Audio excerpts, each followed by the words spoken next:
bakit gusto kong gantihan walang yang ina mo. I have my shortcomings. Hindi ako perpekto. Pero kaya kong magbago para sa kanya dahil mahal ko siya. Pero anong ginawa niya? Ilang taon din ako nakulong. Alam mo ang pinakamas masakit? Pinaampong ka niya sa mga walang kwentang tao. Gusto kong gumanti sa kanya. Now it's payback time. Nag-e-expect po ako ng case kung saan pwede ko pong pakita yung skills ko tsaka yung talent ko bilang isang neurosurgeon. Ano ba magaling ka? So dapat, lahat ng case kaya mo. So this is a test. Sige po, Doc. Challenge accepted. Hindi talaga maiiwasan yung mga nangyayari sa buhay natin. Tsaka isa pa, hindi naman porke doktor ka, hindi porke artista ako, hindi na tayo pwedeng malungkot. Hindi na tayo pwedeng masaktan. Hindi, no? Siyempre, tao lang tayo. Tsaka isa pa, normal lang yun at nagpapakatotoo tayo sa mga sarili natin. Di ba? Tsaka alam ko naman, kahit saan ka magpunta, dala-dala mo dyan sa puso mo yung mga alaala ni Cromwell. Kaya na, mapaihi na ako. May ihi na ako. Hindi na pa. Hindi ka na kasi. Ay!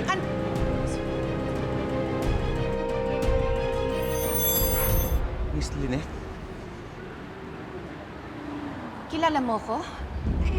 Teka muna. Paano mo nakilala tong kaibigan ko? Kay Sir Pepe po. Opo, kay Sir Pepe. Kay Sir Pepe?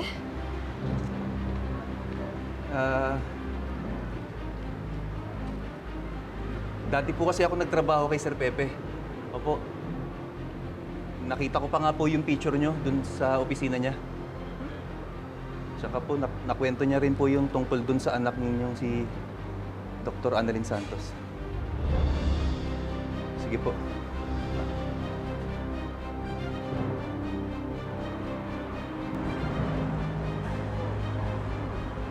Okay ka ba? Ihi na ako, Lynette, ha? Hindi ko na ito kaya pigilan, eh. Lynette, halika na!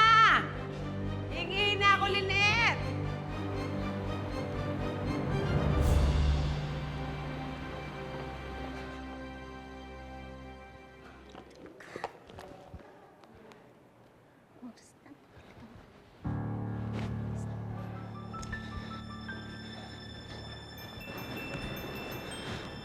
Ano ba, Dax? What took you so long? Kanina pa ako naghihintay dito. Baka may makakita sa akin. Oh, ayan ang hinihingi mo. Pinasobrahan niya ni Moira para tumahimik ka na. Anong nangyayari sa'yo? Bakit parang nakakita ka ng multo? Mas masawal pa sa multo yung nakita ko. Si Lynette. Si Lynette? Nakilala ka ba niya? Ha? Wala siyang maalala. Mas mabuti pa siguro umalis ka na. Hindi niya pwedeng makita na magkasama tayo dito. Magdududa yun. Siguro naman sa perang yan, magpapakalayo-layo ka na, ha? Para hindi ka makita ni Lynette. Sige na, umalis ka na. Dax, wag mo nang iistorbo yung si Moira sa bakasyon niya, ha? Nga pala, si Zoe, kamusta? Baka pwede namang mahingi yung number niya. Pwede ba, Dax? Huwag ka nang umasa na magkakagusto sa'yo si Zoe. Gamitin mo na lang yung pera na yan para maghanap ng babaeng papatol sa'yo. Sige na, alis na! Bilis, umalis ka na! Tanong pa?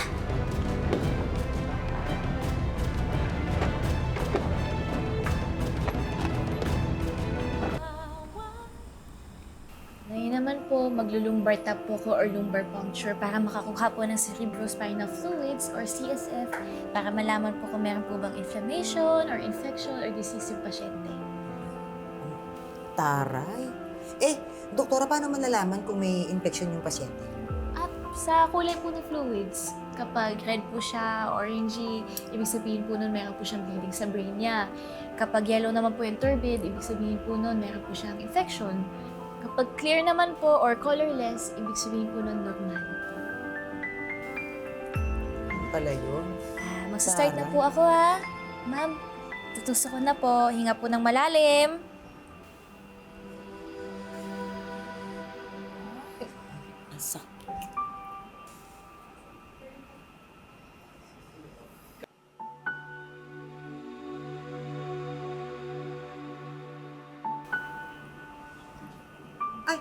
Ang taray, clear, oh. Naku, congrats ate, normal ka. Mama.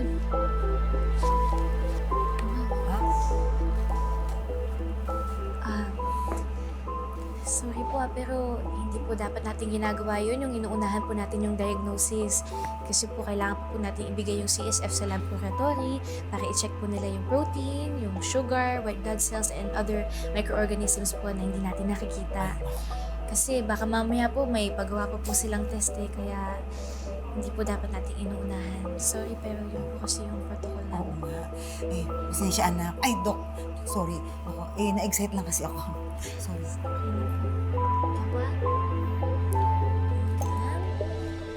Linit, bilisan mo na, Linit. Ihi na ako, Linit. Bilisan. Sandali. Yung lalaking yung parang kilala ko eh. Ha? Linit, pwede ba maupo ka muna Sa makinig ka sa akin. Parang familiar kasi yung parang familiar siya eh. Hindi ko alam kung paano ko ba siya nakilala pero parang magkakilala kami. Maupo ka muna dito. Halika, kalmahin mo muna yung sarili mo. Tatapusin ko lang to, ha? Okay ka ba dyan? Hintayin mo ako, ha? Huwag kang aalis dyan, ha? Diyan ka lang. Mabilis lang ako, ha? Okay ka lang? Saglit lang.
RJ!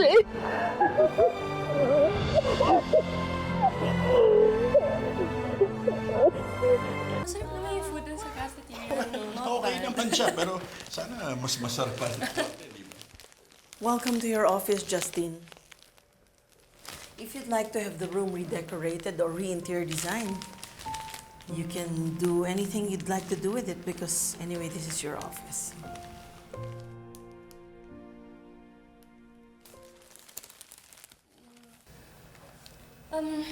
No, I think this is okay. What do you think, Dad? Whatever you want. Approved by me. I want you to be comfortable. You know what makes me uncomfortable? Your presence. And this? I hate flowers. Justine, that's enough. No, Eric, it's okay. Stop.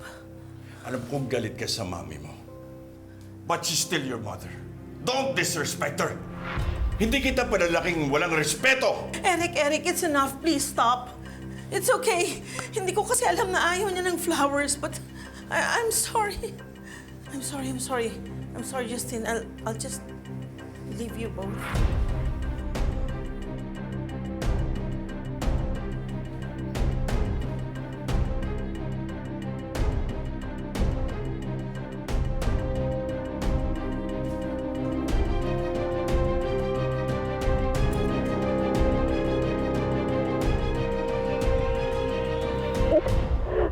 It's okay. I'm right here. No one will harm you.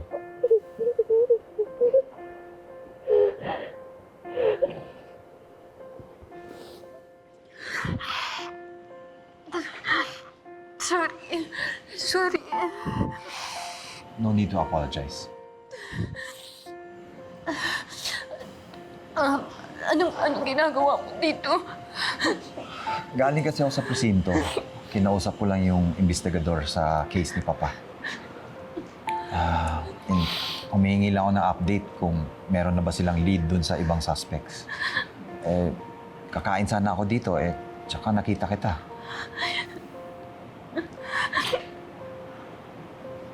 Is something bothering you, Lynette? Are you okay?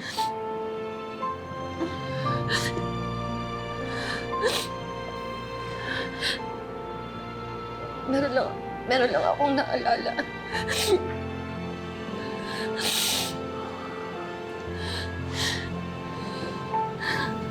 Doc RJ. Ba't nandito ba kayo? Oh, Lynette. Anong nangyari sa'yo? Ba't ka umiyak? Okay ka ba? Naabutan ko kasi siya, parang hindi siya mapakali, kaya nilapitan ko na. Ano ba nangyayari sa'yo, Lynette? Diyos, sandali. Magre-restroom lang ako, sandali.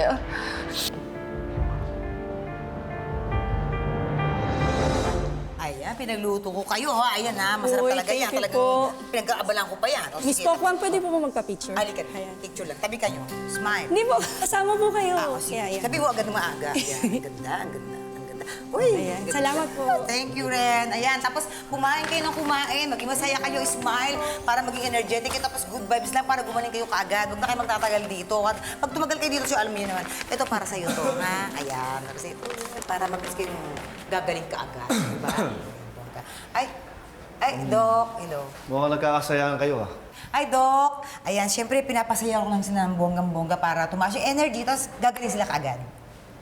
Dr. Santos, pwede ba kita makausap? Sige po, Doc. Excuse me lang po, Ma'am Pok. Sige.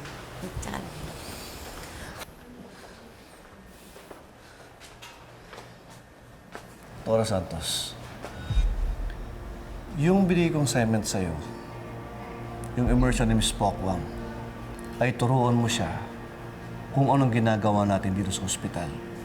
Hindi para mag-charity event o mag-perform sa harap ng mga pasyente. Pero masaya naman po yung mga pasyente eh. Tsaka po, di ba nakakatulong po yun sa paggaling po nila, yung tumatawa po sila, masaya sila. Wala akong pakialam doon. Ayokong ginagawa mo ng concert arena tong Mart. Dr. Santos, sabihin mo lang kung hindi mo kayang pinapagawa ko sa'yo. Kung hindi, papalitan kita. Sa ginagawa mong yan, mas pinapatunayan mong hindi mo deserving makasama sa Japan.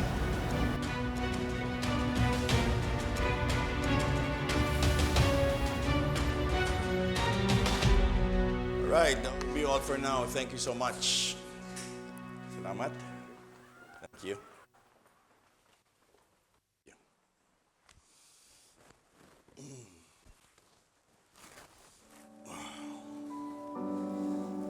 Justine. Dad, what was that? Ha? Bakit mo ko pinahiya sa harapan nun? Justine, relax. I just did my part. Okay? Part na alin? Nakampihan siya? Will you please calm down? Hindi ko kinakampihan si Giselle. Pinakita ko lang sa harap niya na hindi ko tinotolerate ang mga pagkakamali mo. Pero di ba nag-usap na tayo tungkol dito? We need to make her suffer. I said calm down. I know. You have already shown your true feelings towards her. Ngayon, ako naman, ang magpapanggap na wala akong kinakampihan. That I'm fair. Now with that, I will gain her trust. At kapag nangyari yun, madali na natin siyang mapapaikot. You mean... Yes. It's all part of the show. Nag-uumpisa pa lang ang palabas. Ang palabas na magpapabagsak ng Apex. Lalong-lalo na kay Giselle.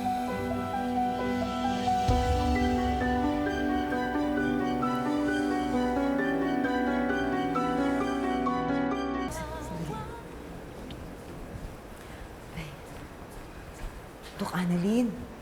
Ma'am, Magalit ba? Pasensya ka na dahil sa akin, award ka pa. At hindi naman po, okay lang po yun. Ganun ba talaga yun? Ang ano niya, ang stricto ha? Tsaka para di marunong ngumiti, ang gwapo pa naman. Ay, sandali. Hindi naman sa nakikimarites ako. Pero huwag kang mag-alala, hindi ito makakarating kay Nelson Canlas. Di ba, ano mo siya? Stepdad mo. Bakit ganun yung relasyon niyo? Hindi kayo chami-chami. Tsaka, hindi ba boto? Hindi naman po sa ganun.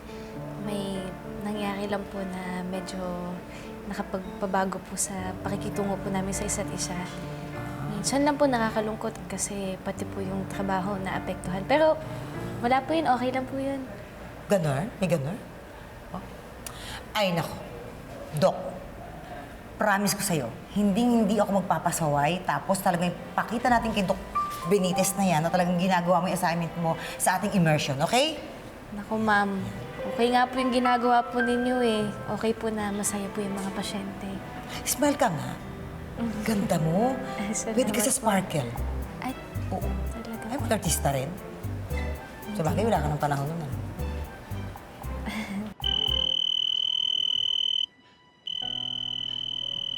Si Doc Carlos? Hello, Doc Carlos? Diyosa, bakit ko subukan sa cellphone ni Lynette? Kasi magkasama kaming dalawa ni Lynette, niyaya ko siyang lumabas. Kaya lang ngayon, parang natatakot siya. Hindi ko maalam kung ano nangyari sa kanya. Bigla siyang natataranta, parang iyak siya ng iyak. Naalala niya yata yung mga trauma-trauma niya, parang ganun. Bakit ano nangyari? Is she okay? Nanginginig ho yung katawan niyang maigi tsaka iyak ng iyak. Hindi ko nga maintindihan kung ano nangyari sa kanya. Nasaan ba kayo? Pupunta ko kayo dyan, ha? Hintayin niyo ako. Sige ho, itetext ko na lang ho sa inyo yung address kung nasaan ho kami.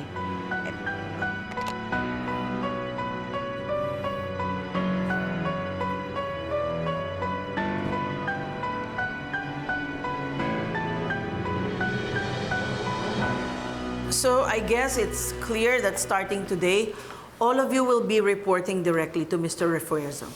Okay? Meeting adjourned, and thank you. You may now go back to work.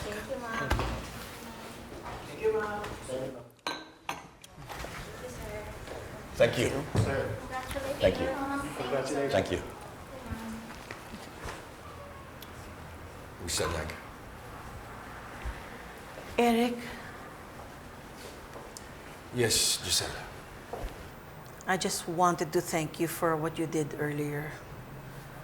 Actually, hindi mo naman kinailangan gawin yun eh. Alam ko naman kung saan ang gagaling si Justine, so hindi ko siya masisisi kung yun ang nararamdaman niya. I just hope that in time, she'd be able to forgive me. Well, Giselle, mukhang mahihirapan ka. With the attitude of Justine, I know her too well. Hindi siya madaling magpatawad. I myself had a hard time dealing with her problems before. Yung mga anxieties, yung mga trauma na naranasan niya. Eric, I'm sure naman mas kilala mo ang anak natin. I just want to know more about her. Like, I want to cook for her. Ano bang favorite niyang food? What is her favorite pastime? Does she love to travel? Just let me know. Kasi gusto ko lang naman makasama at mas makilala ang anak natin. I want to make up for lost time. I know something na tiyak na magugustuhan niya.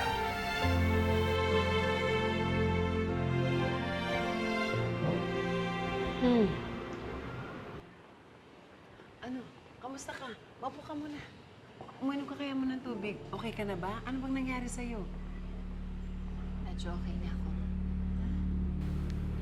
Hindi ko nga mapaliwanag kung ano yung nangyari kanina eh. Basta nung nakita ko yung lalaki nung nakabangga ko sa labas ng restaurant, ako bigla na lang akong natakot. Ewan ko, basta hindi ko mapaliwanag eh. Lynette, baka natitrigger ka. Kasi di ba hindi ka naman sanay makasalamuha sa mga taong hindi mo naman kakilala? Unless, yun yung pumasok sa bahay mo. Diyos, hindi ko talaga alam. Mabuti pa siguro. Halika na, umuwi na tayo. Uy, Lynette! Diyos ko naman, dali muna. Kasi tumawag kanina si Carlos sa'yo, sinagot ko. Sabi niya, pupuntahan daw niya tayo dito. Ganun ba? Halika na, lumabas na tayo. Lynette, you're experiencing this dahil sa trauma na nangyari sa'yo. Mahirap, pero I'm sure you can overcome it. Sa tulong ng mga nagmamahal sa'yo, malalagpasan mo rin to. Diyos, halika na. Halika na.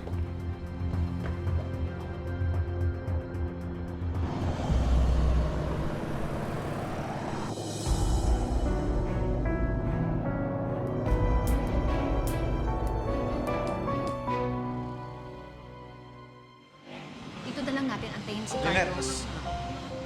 Lynette! Sandali. Huwag mo akong hawakan! Pwede ba bumalik ka na lang doon sa loob? Pabayaan mo na ako, iwan mo na kami dito sa labas.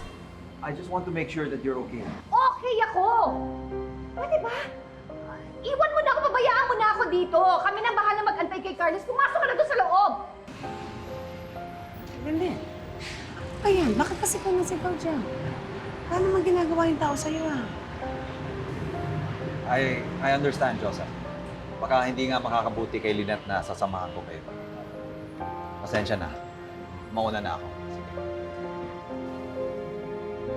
Lynette, naiintindihan ko na natatakot ka kay Doc Carlos na maabutan si Doc RJ. Pero naman, hindi mo naman dapat ginanon yung tao. Kung makasigaw ka, wagas, di ba tinulungan ka nga? Concern nga sa'yo, di ba? Huwag mo naman tatuhin ng gano'n. Nagmamalasakit yung tao sa'yo. Doktor yun, oh. Nakakahiya ka, Lynette. Diyos mio ka.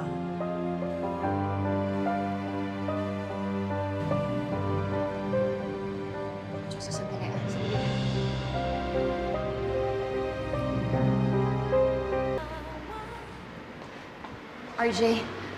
RJ, sandali. Pasensya na kung nasigawan kita. Iniisip ko lang kasi yung mga pwedeng mangyari kapag na... Naintindihan kita, Lynette. Pero gusto ko lang sabihin sa'yo na wala naman akong masamang intensyon. Wala naman tayong ginawang masama para matakot ka.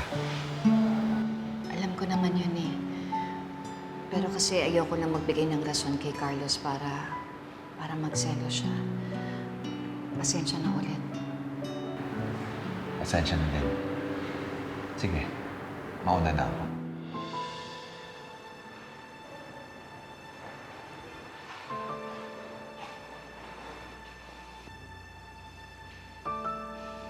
Lynette!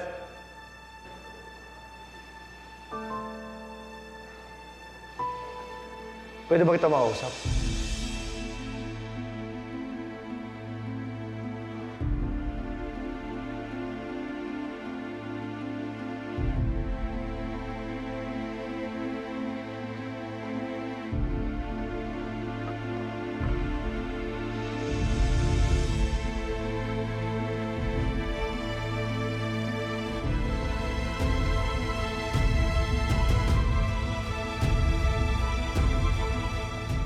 Bakit kayo magkasama ni RJ?